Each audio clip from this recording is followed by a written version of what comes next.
listening to the 10 Questions with the Musical Mind podcast with your host, Peter Harris.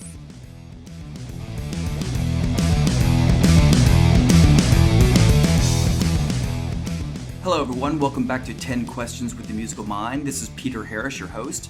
This week we'll be speaking about the Devah Quartet out of Toronto, Canada.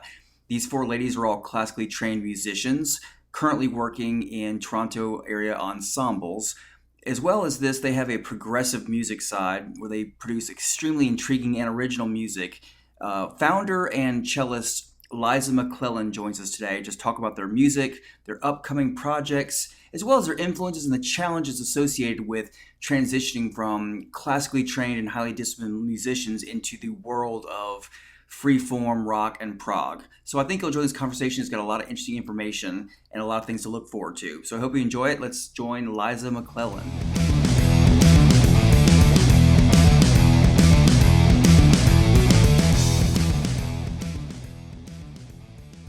Hello, Liza. How are you today? I'm great. How are you doing? Doing well. Thank you so much for joining us. We appreciate it. It's awesome to be asked to do this. Thank you. Oh, no problem. I became aware of you through the various Rush things I follow, and I was like a mutual fan. But what turned me on was just such a unique approach and something just different. It's a breath of fresh air. So I was pretty intrigued and wanted to check out the band's music a little bit more. So I appreciate that. Thank you. We're really trying to do something new. Yeah. Definitely, I think you're succeeding. Can you tell us a little bit about the formation of the Devah Quartet? I mean, what did you know each other beforehand? I mean, tell us all the members. Did you know each other? Were professional circles or friends or what have you? None of us. We didn't work together previously. I knew Moira, the violist, from having done. We toured and I met her like when we were 18. And then the other girls, we started off as a traditional string quartet. Mm-hmm. I think I met Emily, our first violinist, at a gig, like some orchestra gig, and we're like, let's play some string quartets. And at the time, there was a different other violin player named Phoebe, who later left the group, and we auditioned Sharon, who's the other violinist, Sharon Lee, who's fabulous. And yeah, it was a wonderful audition. She just came in and she rocked it and brought such life to the group in a way that I think probably partially helped inspire our desire to not only play classical music. Yeah, so we branched out from the traditional classical music kind of thing, and I started writing arrangements of like rock and roll music that I was listening to at the time. Yeah.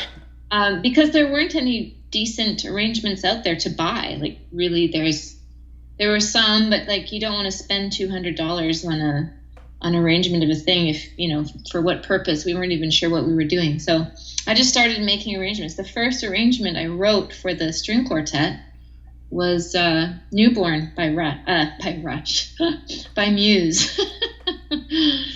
And that was when we played it for people, they were like, wow, this is really cool. I'm really enjoying your arranging. So that just grew into me turning into the arranger of a group for, essentially, it started out as a traditional acoustic string quartet. And then, I don't know how it happened. Yamaha Canada sort of heard about what we were doing.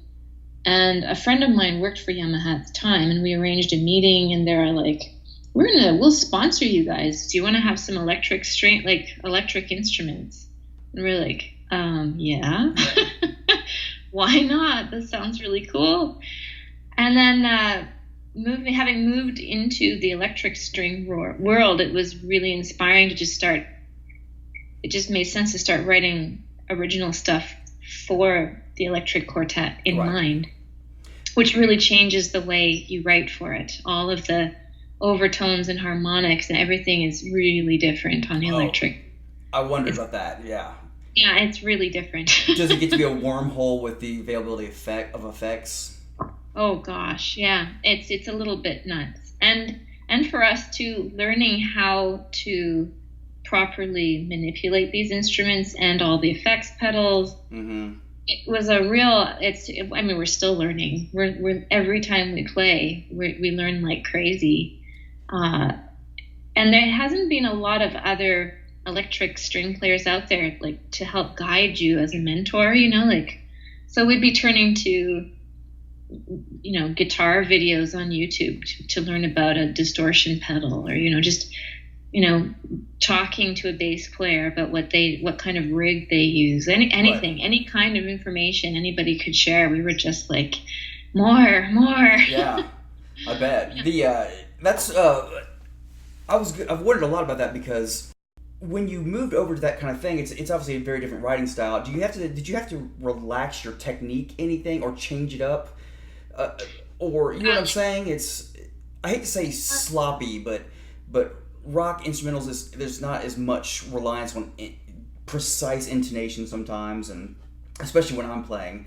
but you know what I'm saying? At least in the guitar world, there's a very different approach to like a classical guitar as opposed to an electric. Right, of course. For us, it did change a little bit, simply because these strings instruments that we're playing on right now, we're actually looking into getting fretted electrics. Mm-hmm. But because there are no frets, there is a real challenge in like just basically playing in tune. Mm-hmm. And the attack on the instrument, your bow to the string, because of the higher tension and the higher gauge in the strings, it really does change the way you have to play it. And the option of playing beautiful lyrical melodies kind of falls by the wayside a little bit. Like, it's a little bit of a harsher instrument, mm-hmm. and it does it changes the way you write for it, for sure. Sure, it makes sense. How you would voice chords, mm-hmm. If it's too crunchy in the quartet on the electrics, it's just it's impossible to tune. So you kind of have to stick to maybe straighter ahead chords, at least initially, and then you can build from there. But yeah, it's complicated. That's very true. I'm sure it translates exactly the same. Like on a guitar, you would have a first position, like open chord voicings that you would normally, like if I'm strumming my acoustic. If I'm playing electric with distortion, I'll have to go to like a 2-note, like a root fifth chord, because otherwise it's just like mush. Yeah, it just sounds dirty. Nasty. Okay, that makes sense. And, so like we didn't have anybody telling us that, so it's a lot of trial and error, and like really trying out things in rehearsal and being like, well, we're never doing that again. That was just crap. That's very cool, though. It's cool to kind of pioneer something like that. But one thing I really like about that is, by you moving over to strings, it kind of places a new emphasis for a listener on what the actual melody of the song. You can hear a song 40 times in a row, or a million times in your life on corporate radio, and you sort of take it for granted. And when you hear it set to a different instrument range, you sort of are forced to refocus on, here's the interplay between the melody and the bass, and that kind of thing. And it puts a new emphasis on it, makes sure your ears actually re-listen to it, as opposed to just like in one side about the other. So it's neat. Yeah, very cool. I have a sense, I think, from the Rush fans especially, that I've been talking to lately, that have been really excited about the 2112 mm-hmm. project that we've been working on. That's generally the comments we were getting back, is just like, it's just so neat to hear this done in this way. I mean, we're not getting the words, but you kind of hear the words in your head. But it's neat to hear the instrumental version done on the electric strings, and it's kind of new spin on it anyway. I think a lot of Rush fans are pretty adventurous anyway. We like hearing different arrangements. We don't. The typical Rush fan isn't going to be that complacent, and I'm stereotyping here, but in a good way. They don't want to hear the same top 40 songs, or listen to W blah blah blah play Freebird every 45 minutes. But well, I find of the people that I've been talking to, they are generally also like other musicians. Mm-hmm. It's Rush Rush is a band for other musicians to sort of nerd out on and really get into. Sure. Yeah, definitely. Now, when you're worked on 2112, and I want to go over some of your original work too, but for that piece, like, how did you work it out? Like, do each one of you, do you say like, okay, I'm going to handle the low end, and on violin and viola, you handle this melody, you handle this melody, you transcribe your own parts, or do one or more of you sort of work out the whole arrangement and then assign parts? What's the dynamic? Yeah, I did it all. Okay. I sat down and listened to 2112 for hours and hours and hours and hours until it was like it's in your psyche and you're sleeping and you're dreaming about it. You wake up and you're humming these melodies. I arranged every single note. I listened to Alex Lifeson's guitar solos in slow motion. Mm-hmm. Like, to the point of, like, I wanted to throw my computer out the window. Right. And I was like, curse you, Lifeson. Like, don't understand what you're doing. So, truly, the arranging process was hundreds of hours of work. I bet. Just, like, writing one note at a time in finale until the whole thing was scored. And then I give it to my band. And they memorize it. Everything that we do is memorized. And then, of course, there's some things in those solos you cannot notate it. Right. You know, and I don't think you could ever truly reproduce it note for note. I mean, so for the girls, when they're given their solos, especially when they're covering one of Lifeson's guitar solos, mm-hmm. It's their own flair to it, essentially, to make it their own solo. Sure. You can cover the basic points of it, and right. Yeah. You know, it's funny. Yeah. I used to say, and I don't know. I don't know music, but for a brief time, I started to learn music, and I remember thinking to myself, like, standard notation is not well suited to electric guitar because it's anything from there's vibrato on that note, but is it hand vibrato? Is it vibrato bar? Is it What's the note? What's the note value of a pick scrape? Oh yeah. I mean, I was trying to cheat. I was going onto like forums to see if anybody had like even what is that called? Tab, like somebody put a tab in. Yeah. They're out there. Things are just like, no, there's nothing out there that's decent anyway that you could. Sure. So I give up on that. Yeah, I can. Now, did you ever come across, and maybe you know the ranges well enough to do it, but when you were trying to transcribe it all and map it out, were you assigning parts and then be like, oh, this is out of the range of the viola? Or did that happen? Yeah, absolutely. When I'm voicing all of this, I have to bear in mind the ranges of all the instruments. And the cool thing actually is I have essentially two girls are playing hybrid instruments. Okay. So these violins, which normally have 4 strings, have 5, so they have a low C. Okay. So that gives me 2 violin players that have an extra low range, which mm-hmm. is actually really cool. It can make things a bit heavier. Yeah. But it also makes it harder for standard string quartets to take our arrangements unless they also have 2 5-string violins. Gotcha. There's a trade-off there. Are you aware of I don't know, it would probably come in very limited value, but there's a pedal that's been around for 20 years called a Digitech whammy pedal. Are you aware of that? And that can send the note up into the stratosphere, well beyond the range of any stringed instrument. Right. So that might be something they could use, but you probably need it once. I mean, but yeah, just receiving it for that one moment.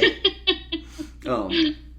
Now, how about one of your songs like Plane? Yes. I hear echo in a fuzz box. Are you what all do you have in your pedal effects? And like on the recording, are you recording it from foot pedals, or are you going into the board and adding effects afterwards? It depends. I think we did a little bit of both. Okay. Certainly in our EP recording.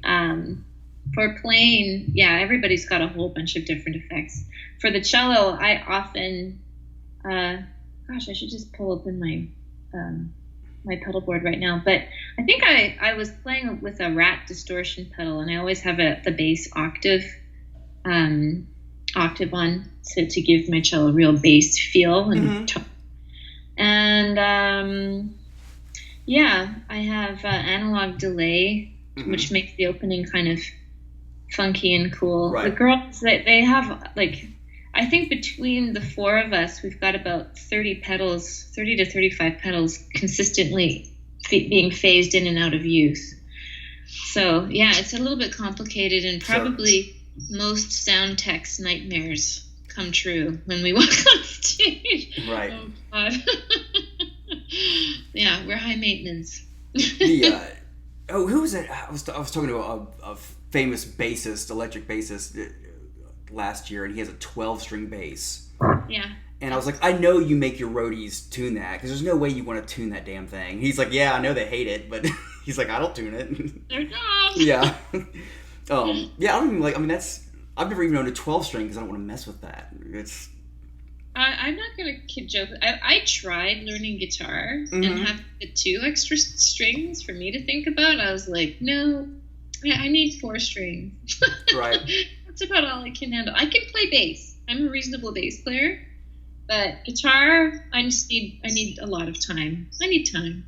I saw a really good bass player last night at a live show, but he plays a 7-string bass. And it's just not the harmonic range of it that's impressive. It's the fact that the fretboard is this wide. I was like, how do you finger that? I mean, I'm 6'1". I've got decent sized hands. I couldn't even, but I don't know. Use your nose. Yeah, I guess. Got 10 extra toes you can use there. But you've answered one question, so you're mainly doing the songwriting in addition to 2112, like most of the original stuff.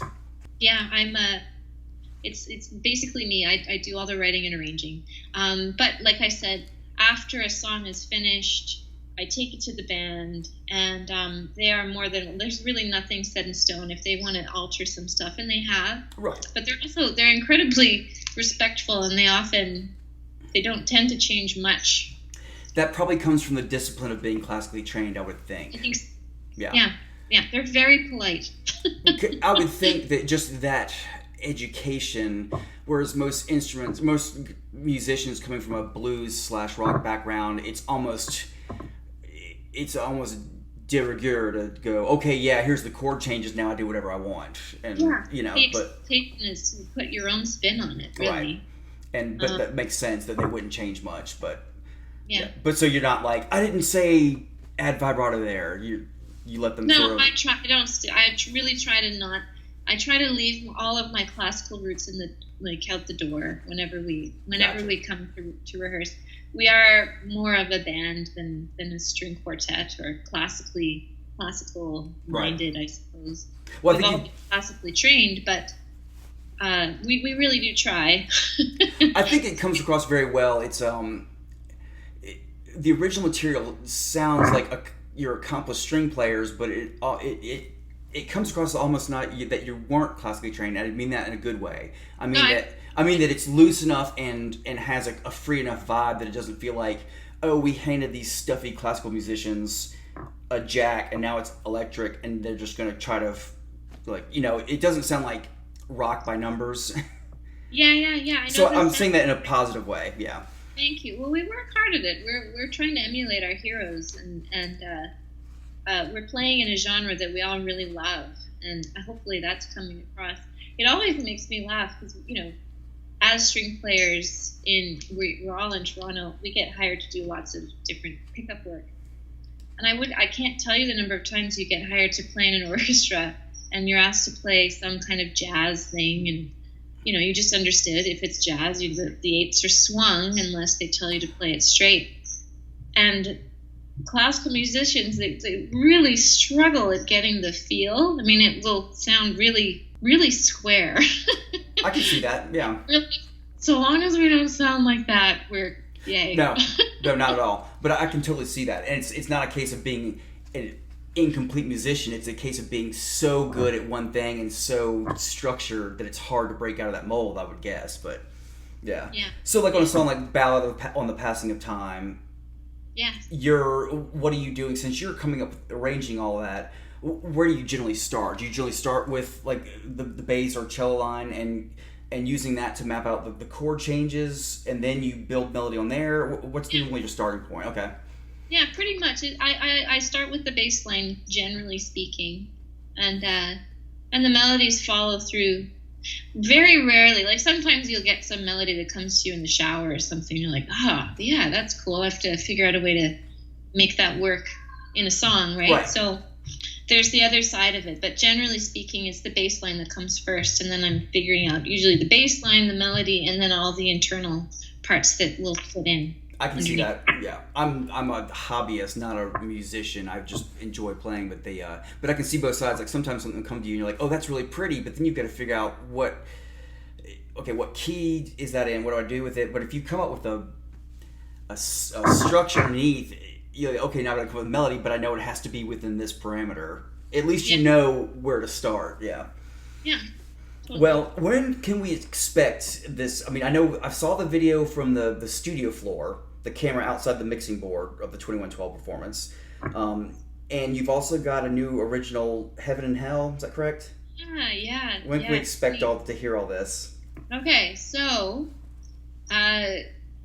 it's this massive project we've started working on this back in September. Well, I started doing all the writing. Mm-hmm.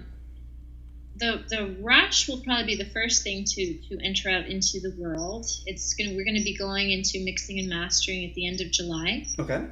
And the reason we're holding off on that is we're going to be doing the mixing for that in tangent with the Heaven and Hell. So the Heaven and Hell has there's 2 solo vocalists that are going to be joining us. Okay. In the recording, but one of them lives in Sweden. His name's Rob Lundgren. Mm-hmm. He's awesome. And then Sarah Loera, who lives in LA. Now we're in Toronto. So the Heaven and Hell is being mixed right now. It's going to be sent up to these wonderful folks in their respective countries. Okay. And when we get all of that back, it's all going to go into mixing and mastering in July. The video is being pieced together right now as we speak off of the scratch tracks from the recording. And the video, by the sounds of it, once the mixing mastering is done, I think they're aiming to have that out in August. Okay. Yeah, and then Heaven and Hell will probably be coming out in September once everything is finished. We're looking at, we're going to be making hard copies of the album eventually, but right away it'll all be on every streaming site and iTunes for as long as that lasts until it turns into Apple Music or whatever.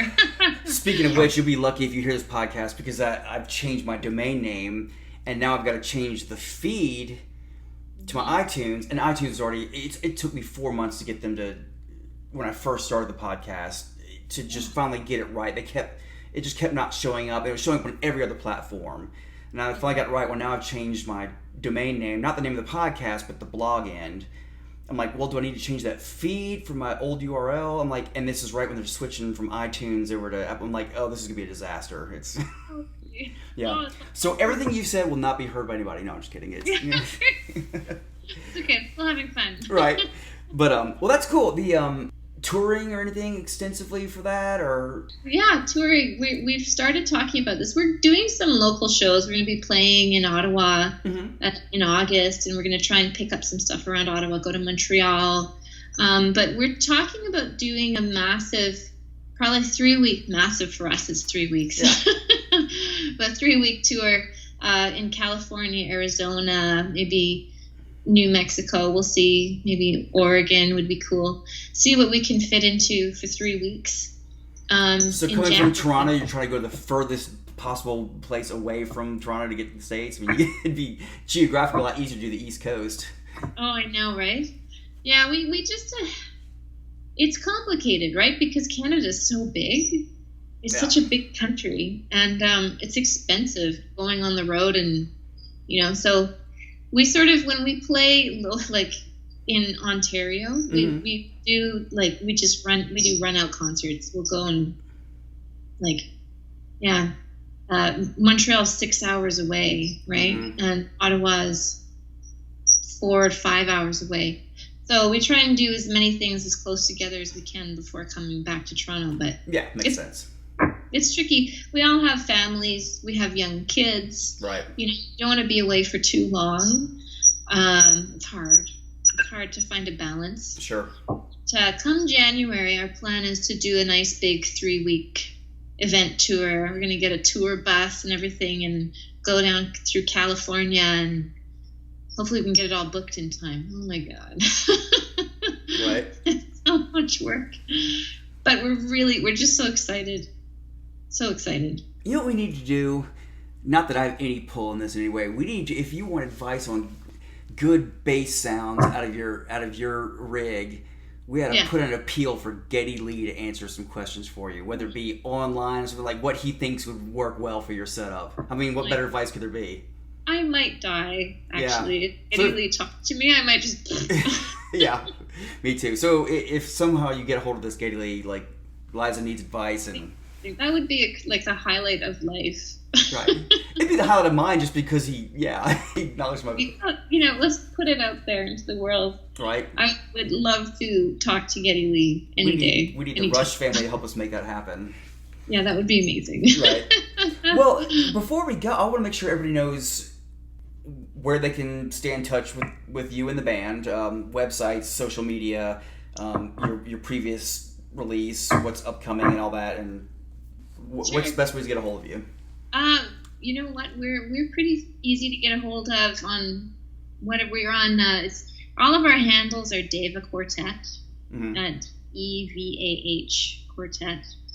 That's our website, devahquartet.com. Devah Quartet, I think it's Devah Quartet in Spotify, iTunes, Instagram, Twitter. You can reach me on Twitter, Liza McLellan. Right. If anybody wants to reach me, that's how you found me. So that's cool.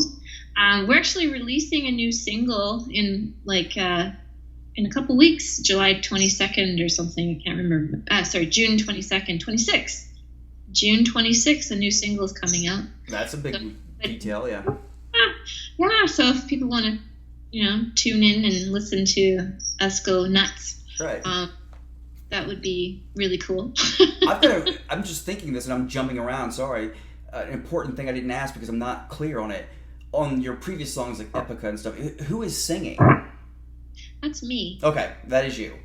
That's me singing. We do all share it, so maybe I do a little bit more singing than the rest of the girls. But the single coming out in a couple weeks, that's Emily singing. Okay.